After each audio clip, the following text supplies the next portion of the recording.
Hello my beautiful friends and welcome back to my channel. So today we're gonna look at how to sing Sam Smith's Writings on the Wall.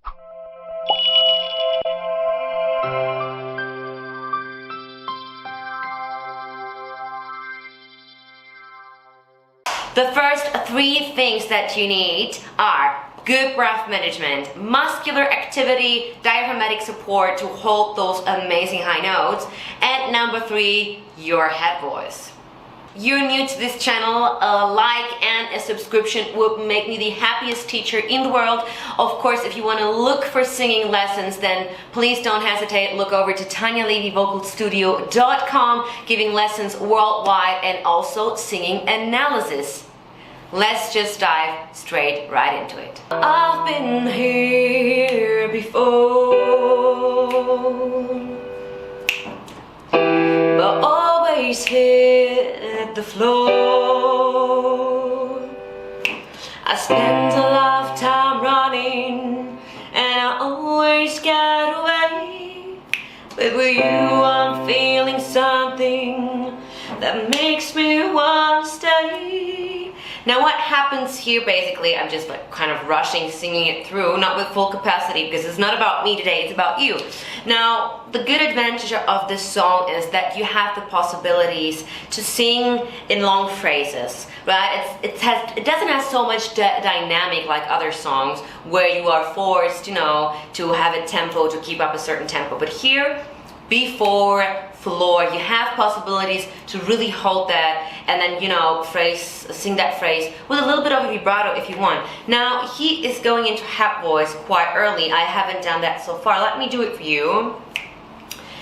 Spend a lot of time running and I always get away. Now here, he has this soft break into his head voice. Of course you can do that if you're male. If you're female, you probably still can't go through with your chest voice here. Now don't push to go into your head voice because it's still very low and you really want to have a smooth and soft transition.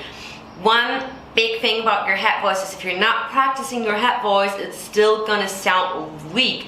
That CA muscle, that cry-quiet muscle is still gonna be weak, so you have to practice your head voice in order, especially for those songs like Sam Smith, James Arthur, they use it frequently, yeah? So make sure that you focus on that as well. Now the second part is pretty repetitive, yeah? I'm prepared for this, never shoot to miss. There is a small riff going on. Now you can do it, but you don't have to. Now if you have difficulties with using a riff, then just find out what are the notes involved in that riff and slow it down. Now YouTube has an option where you can slow down that video so you can actually try out to hear what for notes he's using to do that riff. That's not really a run, it's really a riff, including like three notes that he's doing. So find out what are the notes, try to slow that video down, and then you're gonna practice it. First slowly until you're just flexible enough with your larynx, you're just flexible enough to move that fast to make that riff. If I'm gonna make it through the day, then there's no more use in running. This is something I've gotta face.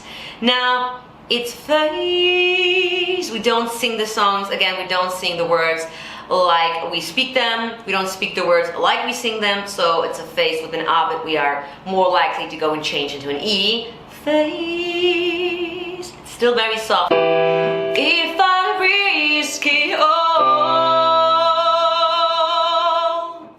Now, you have a really nice O there. Again, I love the O. I love that grip that you have there, and you can really power it through. It's still comfortable enough.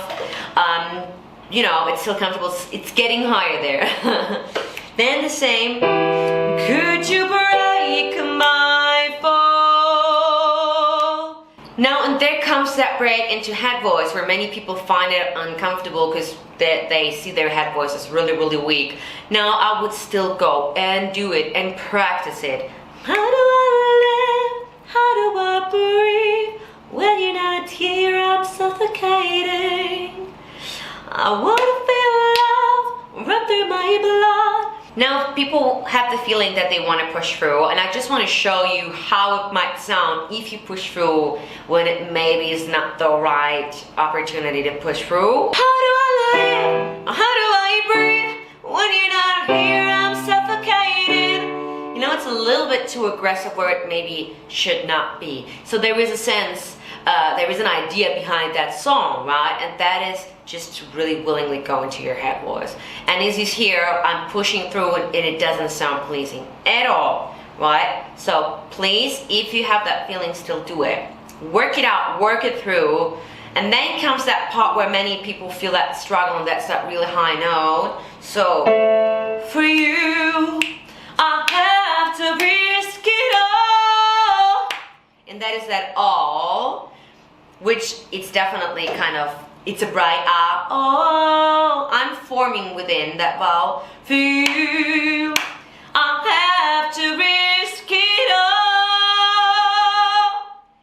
Now, make sure that you have a really nice glottal onset, that you have a really nice vocal closure coming together, because what we don't want to do here is have a lot of air pushing through where it's not needed. It's going to be heavy for your vocal folds. I have to risk it all. You see, I'm trying to have that glottal onset. It's going to be loud, yeah? And try to make sure that you have your diaphragm working for you at the moment. So let me just rise up, yeah, and then show you what happens actually here with my tummy when I'm doing it. You see, I'm not pregnant, don't worry about it. For you, for you, for you, I'll have to risk it all, my tummy goes inside. For you, but it's still a little bit high. Try out those training exercises like nay, nay, nay, or nyat, nyat. Yeah, you can also change the consonant and then go from a G if you feel that you might need more vocal closure. You need that extra. Give it a B or a G or a D, yeah? Kiddo! Now we have quite of a jump here, so you can also use the rubber band if you want, and then lift up with that rubber band so that you feel that muscular activity from your diaphragm and your core muscles, your back muscles. So again, for you, I have to risk it all. And if you're really cool, like super cool, try to make it on one breath, because the longer your vocal folds have contact with each other, the better the sound is going to be.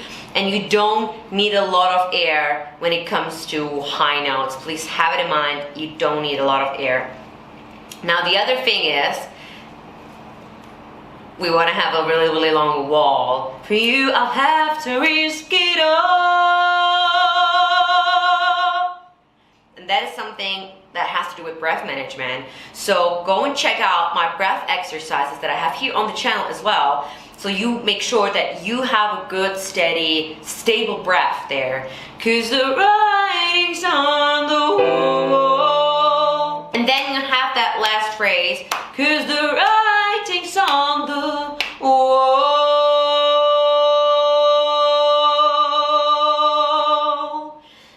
Of course, the higher we go, the more difficult it gets. Because it's a lot of activity going on in your, your vocal folds tense up, get shortened, and there's a lot of muscular activity going on, and it's difficult for the vocal folds. And it depends on how is your posture, how is your breath, do you have any sort of technique. I would really highly recommend you to start to stand singing, because it really has something to do with a good posture as well. That's why I always recommend that complete vocal fitness here. So really have that in mind. Everyone should have this on the wall hanging. Probably will print that one out here. So that's how you should not be. You should be standing in a good alignment, yeah? I hope that you enjoyed my tips and tricks on how to conquer that song, and let me know in the comment section what you would like to see next on this series. So please no reaction videos. It's just a clean technical series on what you want to see next, and big kisses from the human in Singapore. I see you on Instagram, or I see you on another video. Please stay tuned to see this amazing 2 videos where I work here with my student, and here is another tutorial for you. Thank you so much for tuning in.